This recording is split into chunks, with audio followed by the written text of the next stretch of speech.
Preslav. I don't know whether I need to introduce Preslav, but I'm professor for NLP at MBZUAI in Masdar city in Abu Dhabi. One of the big names, so to say, in the NLP community. Currently, a president of SIGLEX, which is the lexicon interest group, special interest group within ACL. And chair of the European chapter of ACL. SIGLEX was previously. I'm not going to repeat that just because I can. Long trip and long journey also before Qatar Research Institute and of course National University of Singapore with a PhD in Berkeley. So a very illustrious pathway through the world. Very much forward and looking forward to your talk about factuality. Thank you. Thank you very much for having me. Can you guys hear me well? Okay, maybe not. Okay, so maybe now we can. Okay, so we are starting late, so let me. I probably want to skip certain parts and let's kind of try to make this more interactive. So I want to show you some demos. Maybe this is going to make it a little bit less academic and kind of you're going to be less asleep. Let's see. Okay, so challenges in the era of large language models. Well, okay, let's start with some big picture, right?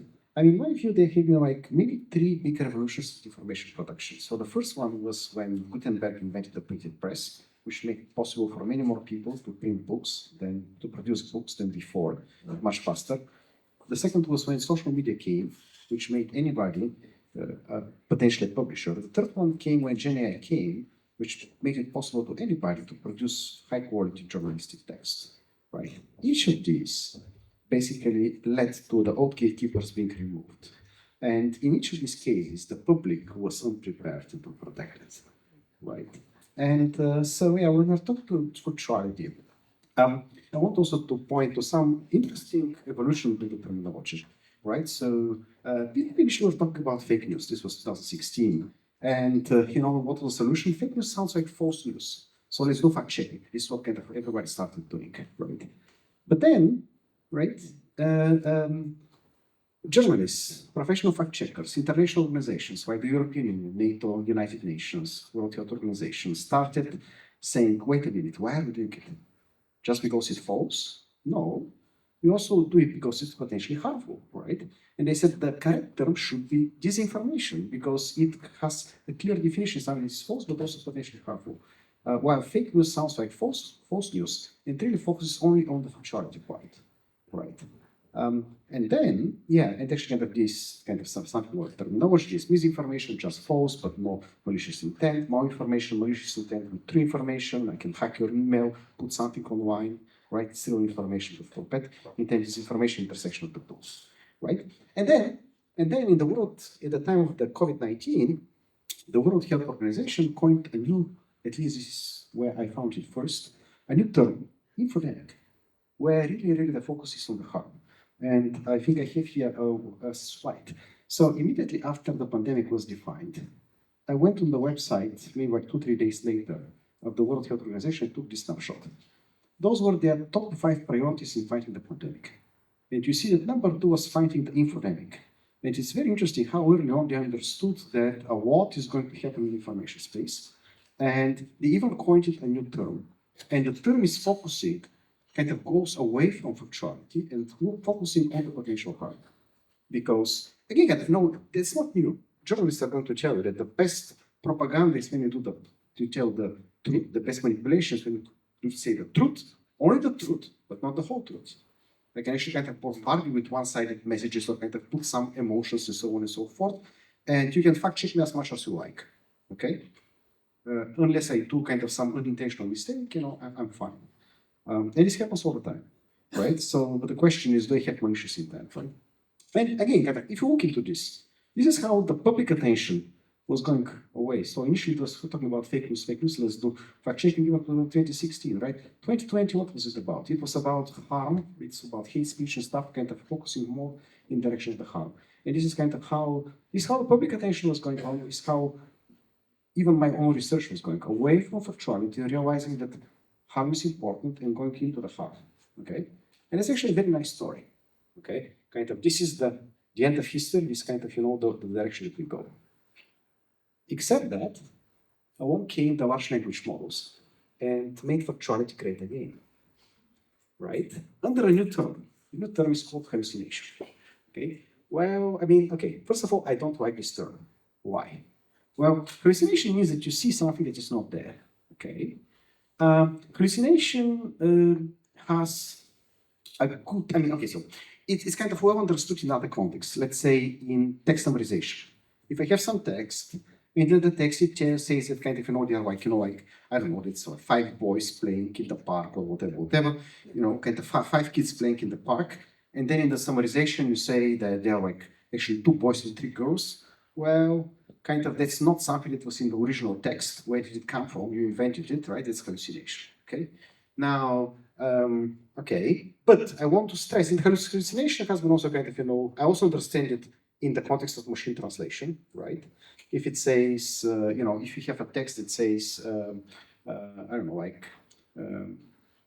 Trump goes to Vienna, okay, and if the translation in German says something like, the President Donald Trump goes to Vienna, right? I mean, this is hallucination. It was not in the original text. That he's President, he's Donald, was not in the original text, but kind of it's true. So what I'm trying to say is that hallucination is orthogonal to factuality. It can be true, it can be false, right? So, I mean, you should not be using this term to kind of to talk about factuality. If you want to talk about factuality, talk about factuality. Hallucination is just like something that is not there. But if I'm asking a model and ask what's the capital of Austria tells me it's Linz, how is this hallucination? It's not true, yes, but hallucination with respect to what? To the training data, or I don't know. Kind of, hallucination should be with respect to some reference corpus. Okay, so now when it comes to hallucinations, okay, it was chosen as word of the year by Cambridge Dictionary, just like before, fake news and post-truth and whatever were selected by different dictionaries. Actually, when this came out, together with some leading researchers in factuality and from including from industry and leading fact checking organizations, we looked into what does this mean to fact checkers, right? The generative AI. And we have this, actually it's a very interesting article in Nature Machine Intelligence with a lot of tables and things. I'm going to give you some high-level idea about the threats of malicious generations, okay? I mean, one is the poem. It's very coherent, very fluent, very persuasive. Many times it's false, but you almost want to believe it, okay? And then there's the public perception, there's this halo effect. LLMs are very, very good in certain situations, and our expectations, they are very, very good in every single situation. That is not true, right? And then there's, potential standard impersonation, they have like fake user profiles, they have fake websites, and so on and so forth. And there has been even like disinformation pollution on the web, because nowadays kind of people have been trying to put information on the web so that it can get into the training data of LLMs, or alternatively get into RAG, kind of into retrieval augmented generation, to find the false information to kind of generate something there. Now, how do you fight it? How do you fight this? Well, you can try to detect machine-generated content, right? Where somebody has been trying to do this. You can track where it's coming from, okay? And this is what journalists do, right? Who is telling it? Are there 2 or 3 independent, reliable sources that are telling information? You can do regulations, okay? And there's a lot of this happening in Europe. Actually, people speculate that, US innovates, Europe regulates. I think it's an exaggeration, but there's kind of some truth in this, right? Kind of Europe takes this much more seriously. We can also promote AI literacy, just like when we were fighting the fake news, it was about media literacy. Or we can make LLMs more factual. And of course, kind of, I guess for this audience, the last one is the most interesting one. And let's see, how do we make LLMs more factual? Well, you can clean the data for factuality, okay? You can get a highly reliable data, but the thing is that you can learn conspiracy theories even from Wikipedia. Actually, in fact, in Wikipedia, there's a web page that says conspiracy theories, and they explain every single one. So you can just go read it, and you can know all about them, right? And then you can talk about it, right?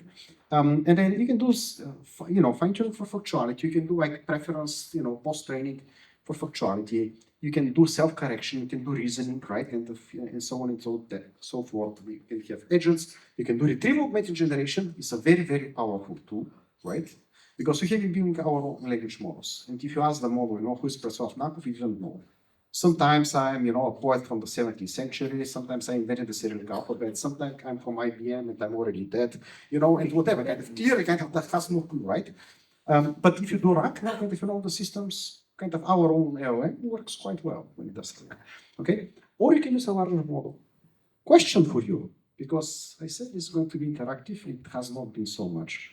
Okay, why do you think a large language model, let's say trained on the same data, is going to be more factual, would hallucinate less in this wrong sense of hallucination?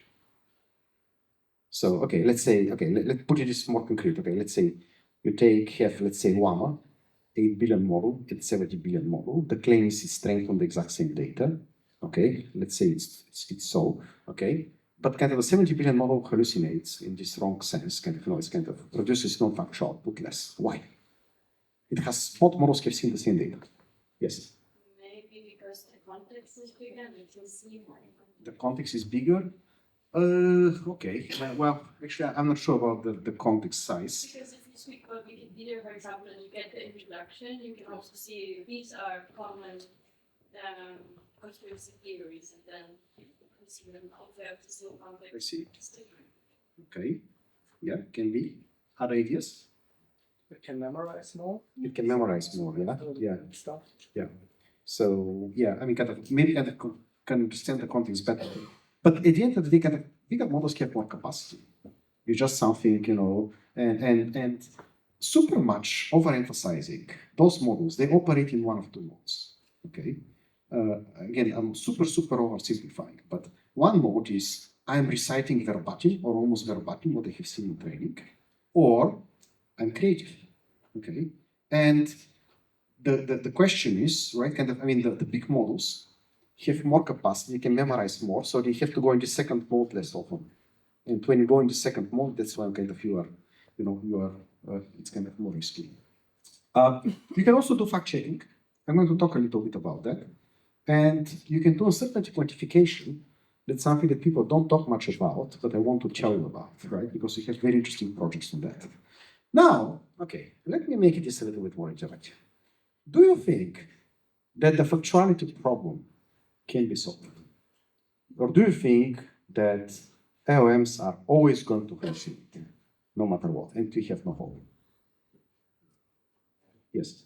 No, because you have factuality in so the models are trained on based on contain factuality issues.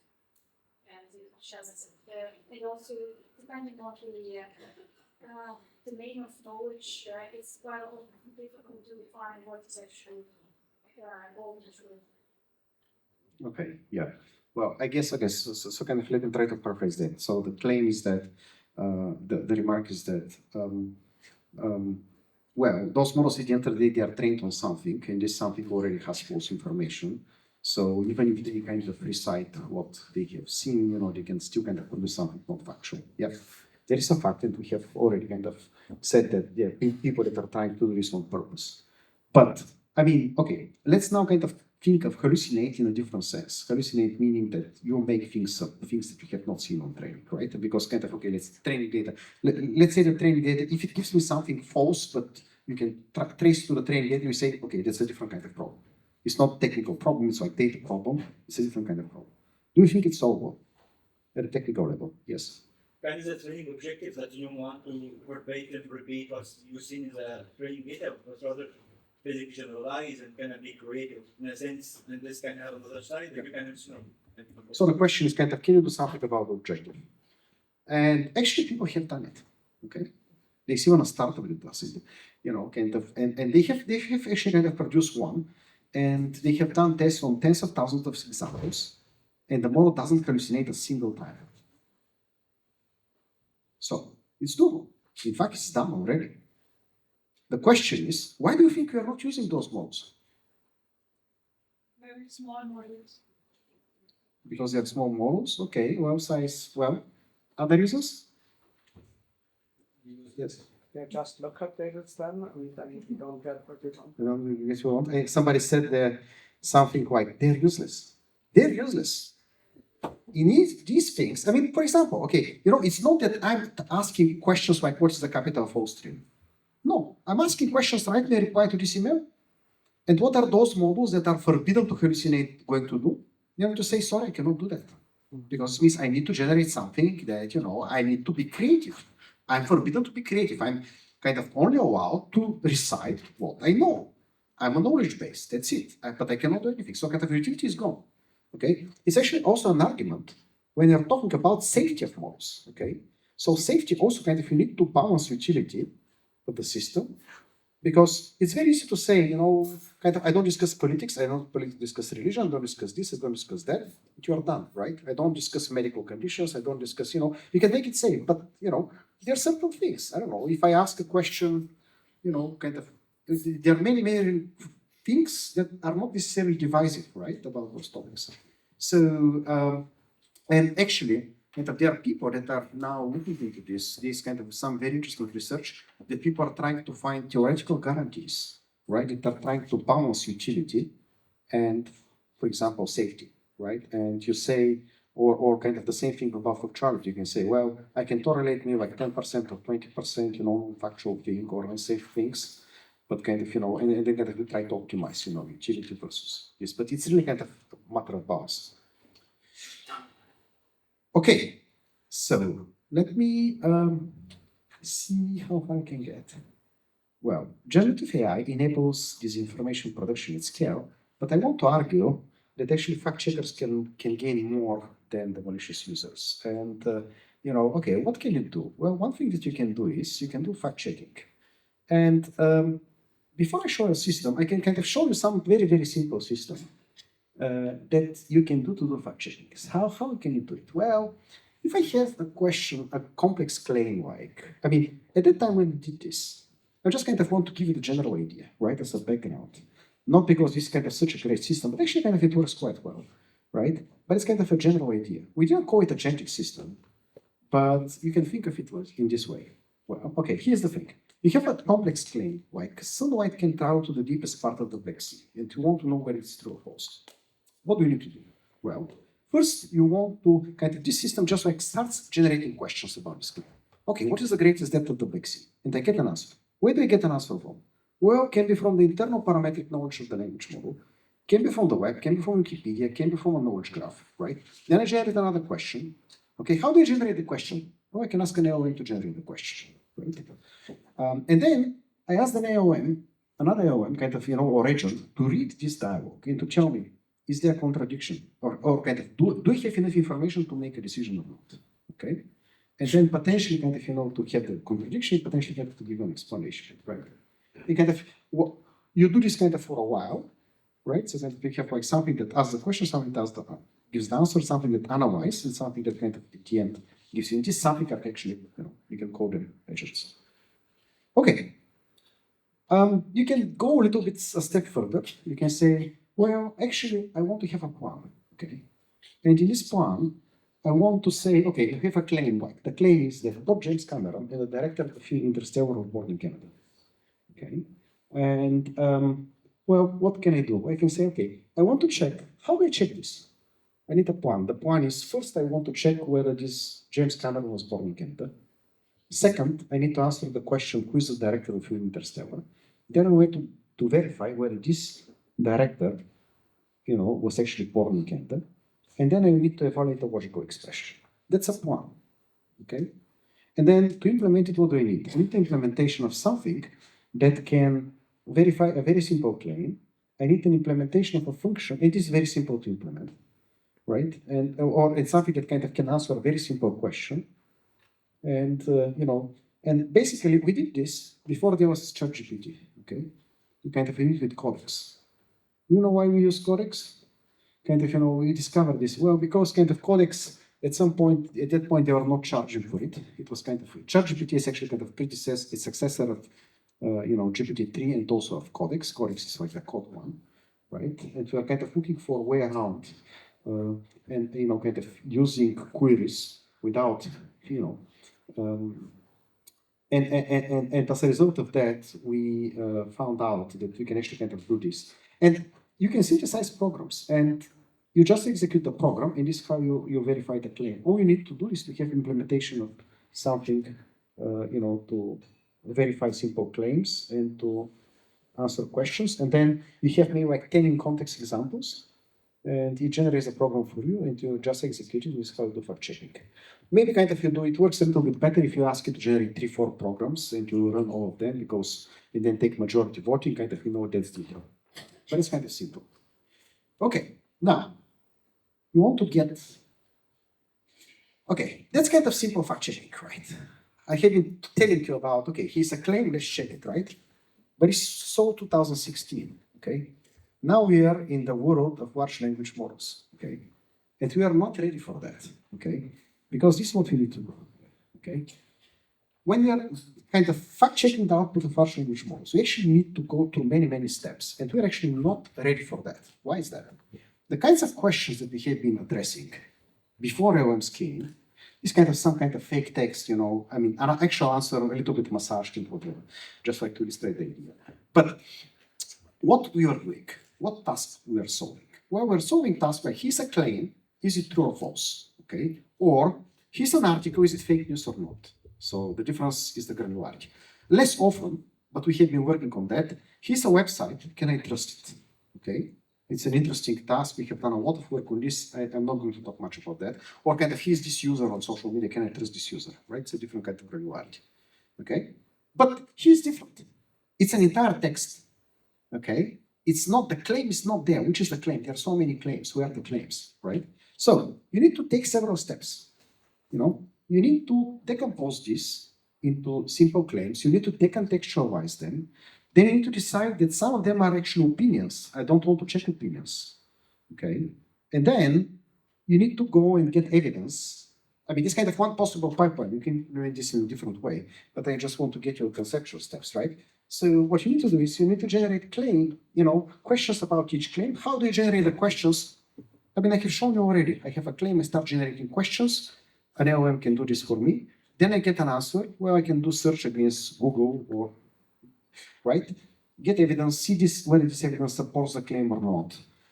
And then, make a decision about each claim.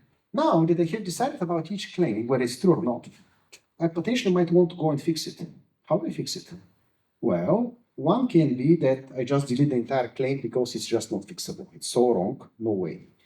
Or I can kind of, change certain entity. Or I might even, if I don't know for how long, Queen Elizabeth was, the head of state of Canada, I can just kind of delete certain part and kind of, make it functional this way, right?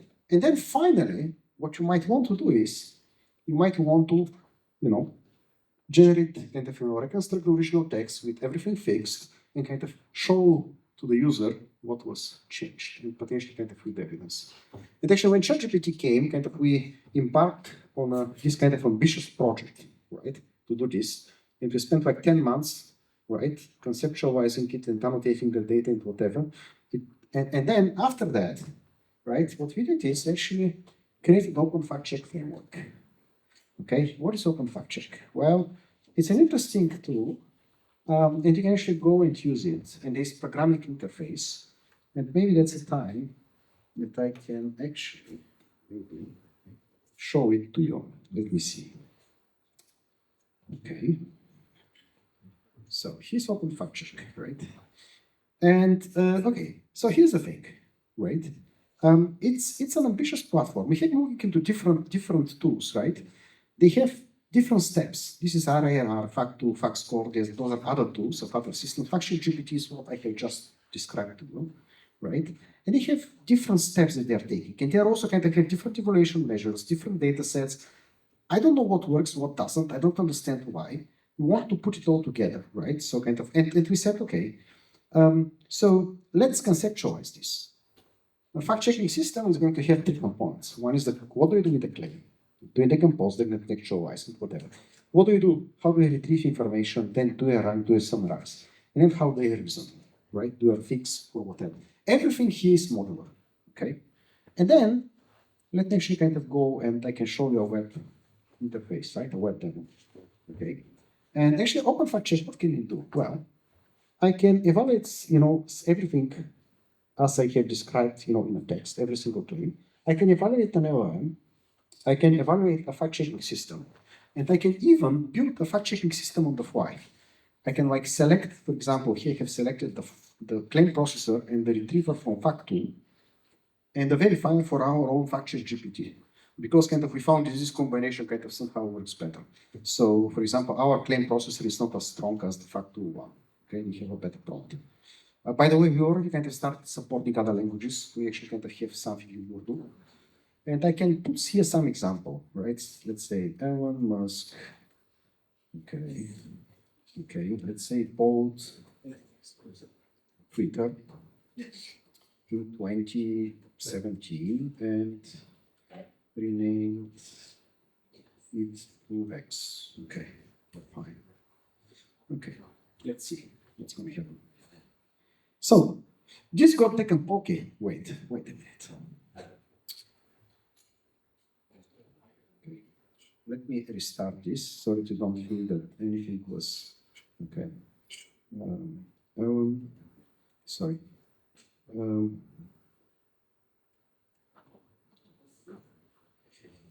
Okay. Okay, and then I can say, I think this was a very smart move. Okay, let's see what happens.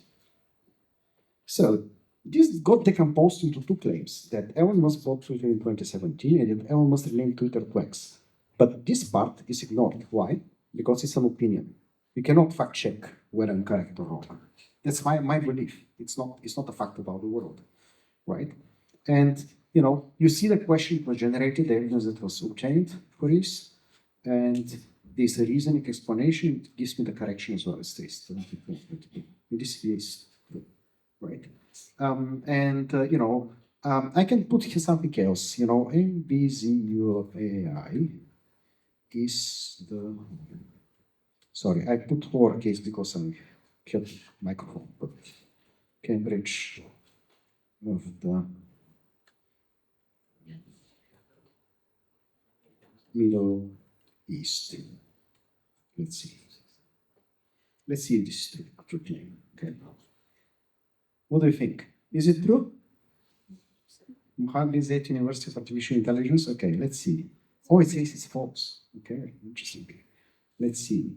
And then it gives me a correction. It's the Stanford of the Middle East. Well, we are laughing, but actually, our president,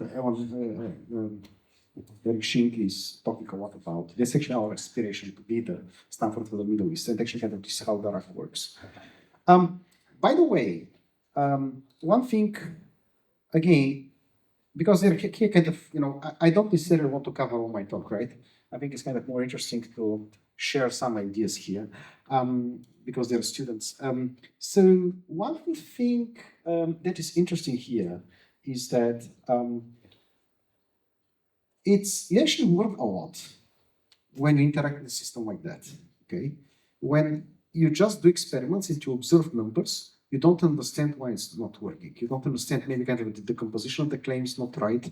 Maybe that doesn't get the right evidence. Maybe the reasoning is not right.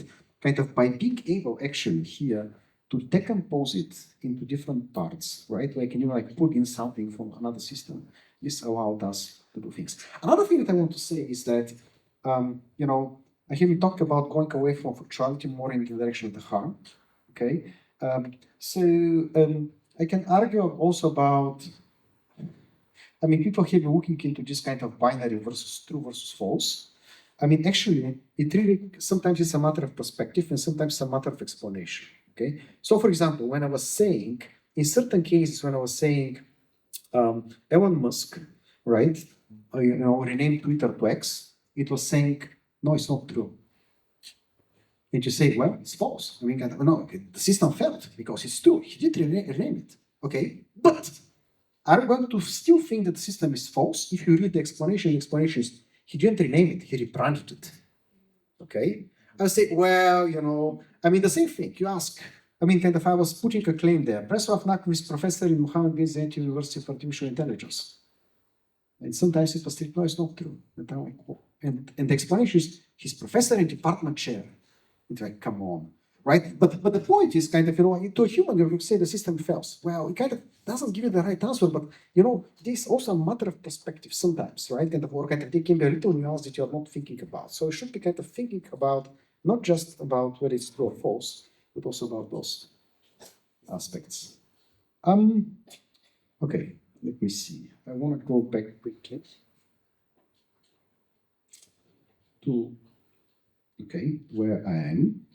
We have shown this. Well, okay, there are other things. Okay, so one thing, okay, so kind of we can talk about agents, and I just want to go back to that. Okay, so in the traditional thing, maybe you kind of just go and check.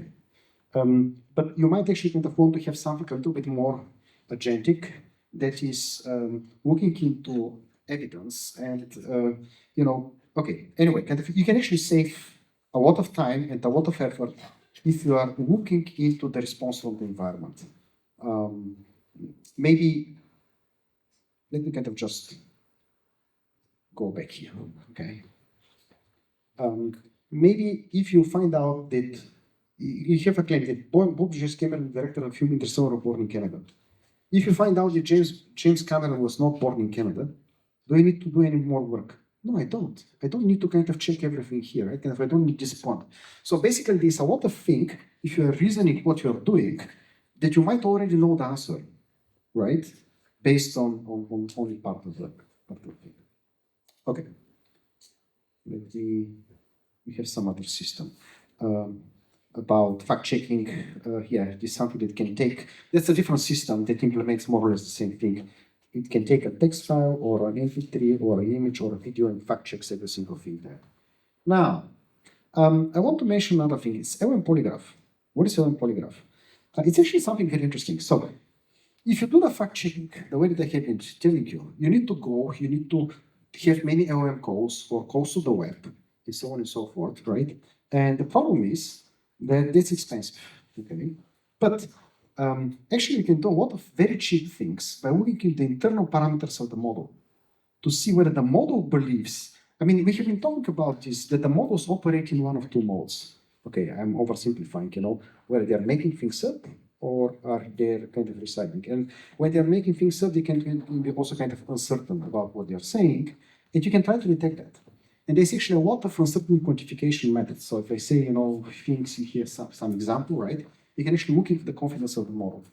And in fact, there's some big LLM polygraph library, right?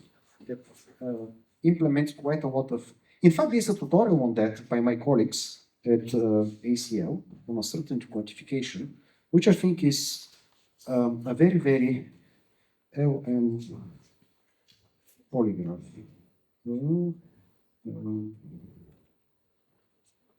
Polygraph here. So here's a polygraph. Okay.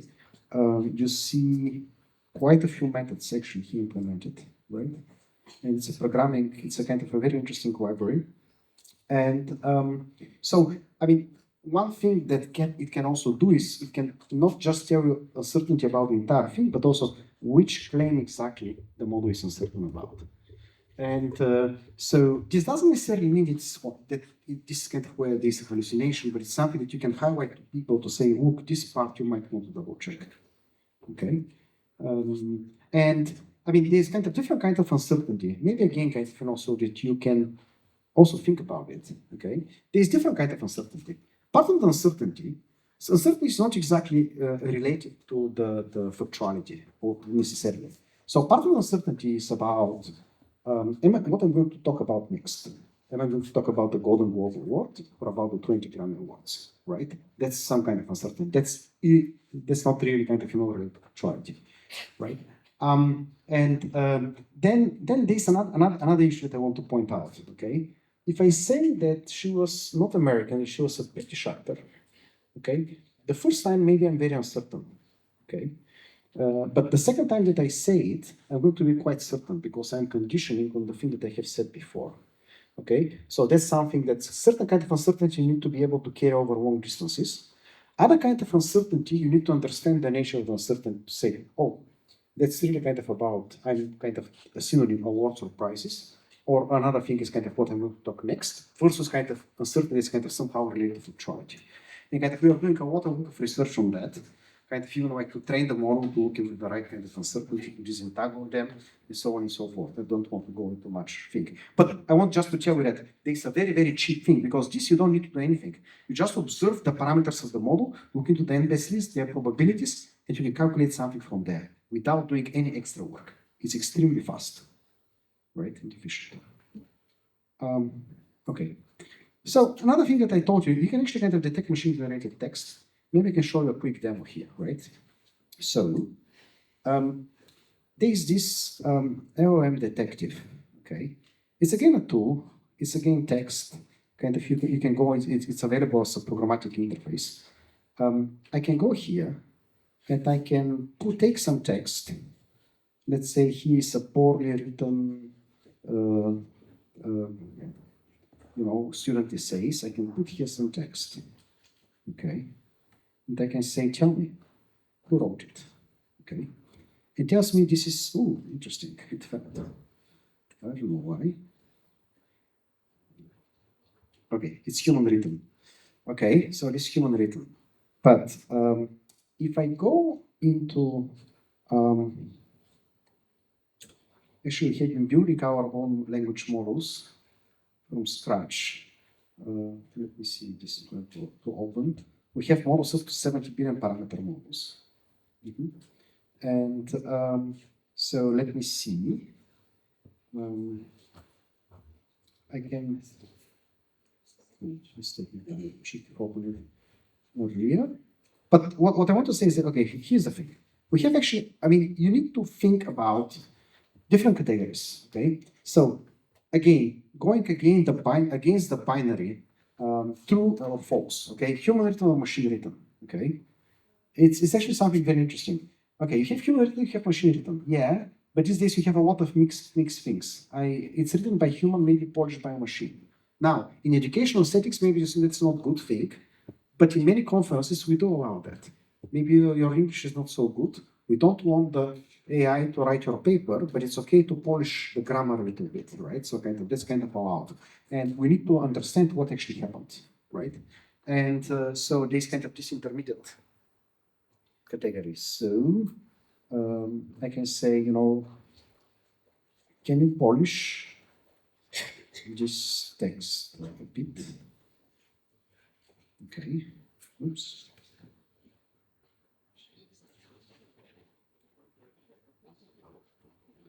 It's our 30 billion parameter model. Okay, and it kind of polishes it. Let's see.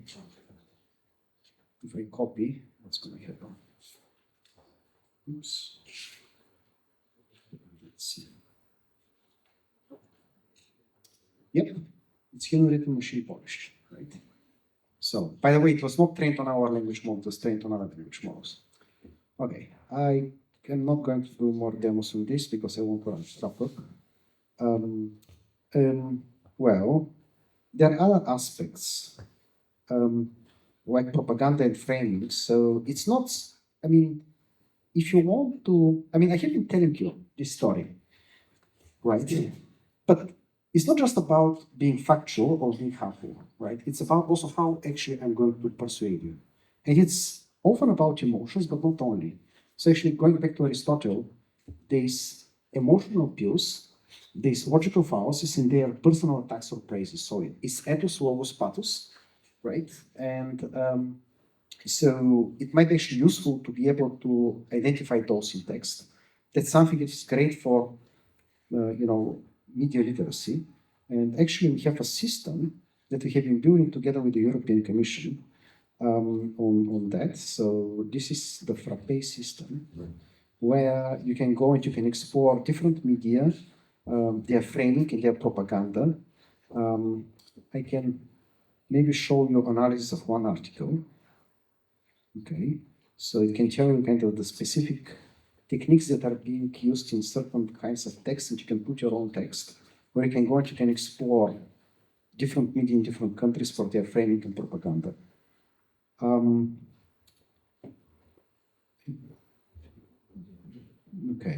so I'm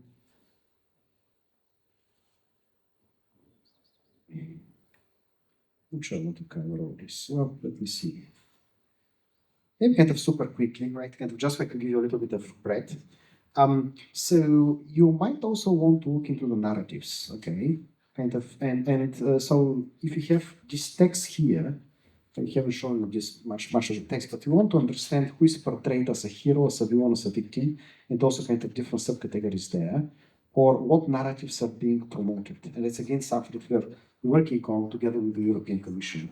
And maybe I can show you, right? So you might want to, for example, if I talk about, the situation, in the news, I can talk about, let's say, about Ukraine, as a victim, or I can talk about it as a hero, or even in certain contexts as a villain. You can find, that they are doing something, not good. So, and it might be actually kind of interesting to be able to understand those perspectives, right, in different media and in different languages.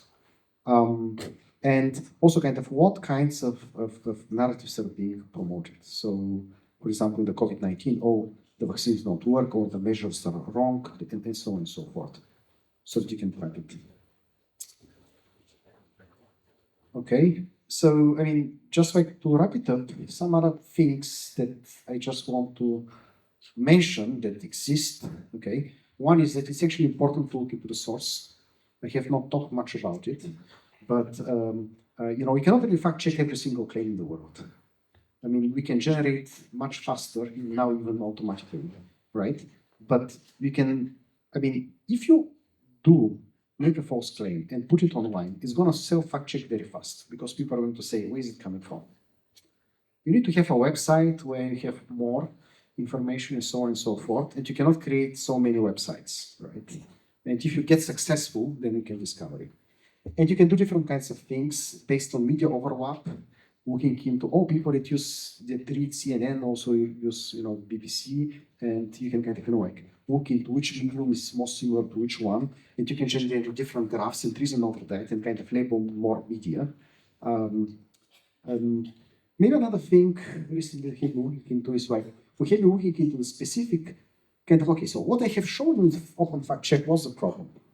Well, the problem is that when I'm checking a claim, right, I'm kind of looking into this claim, but if I want actually to know when I can trust a specific source, people are not just looking into what those media publish.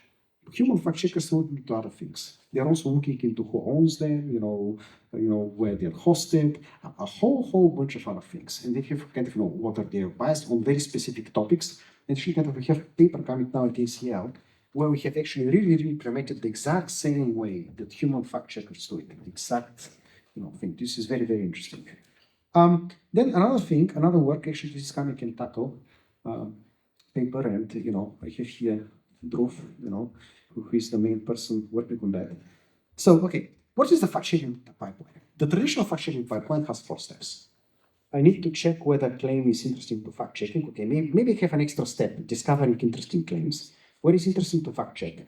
When it was fact-checked before, getting evidence, and then finally fact-checking the claim. Okay, now sometimes we are here generating a brief explanation, right? But what do fact-checkers do? Well, fact-checkers do these things. Actually, if everybody's building a system to check whether the claim is true or not, fact-checkers primarily need systems for those 2 things. Number 1 is the word fact-checking. Number 2 was it fact-checking before. Every single major fact-check organizations ask for this. Many of them building tools internally for this. We have been promoting this as shared task at Senegal, right? We have papers on kind of what fact-checkers actually want, right? We have panels and things. But what is the last step that fact-checkers do? It's not there. Well, they're actually kind of writing an entire fact-checking article at the end, right? And the fact-checking article is not here in this picture. It's a form of communication. It's not just explaining why this is true or false. It's also kind of educating the users, giving them background information, potentially additional perspectives, context, where this was said, and so on and so forth. It's a very, very different thing. Actually, we spent, I don't know how many, more than half a year, right? I mean, maybe 8 months, 10 months, talking to actual fact checkers from leading fact check organizations, really kind of designing this in a way it is going to work. Well, maybe another thing is kind of misrepresenting scientific claims. We have here, you found it, right? That's, work which is really kind of science communication. If you say something like, Curoporin is the cure for COVID-19, here's the proof, and they point to an article. If you just go and do fact-checking, you're not going to find anything in this article that contradicts it. But it's not clear how person actually came up with this claim, okay? So basically, there's some logical reasoning, some broken logical reasoning, and then what we are looking into is like conceptualize this, understand, explain to the user, this is why, this is the assumption, this is why they're doing it, and this is the broken logical reasoning, how somebody can possibly come up with this conclusion based on this article. Well, I finish here. Factuality is a complex problem because it's at the web scale. It's going cross-platform. It's cross-linguistic, it's cross-model, and has different aspects. We haven't talked about factuality, harm, propaganda, bias, framing. I couldn't, focus more on the framing, and maybe I stop here. Thank you very much.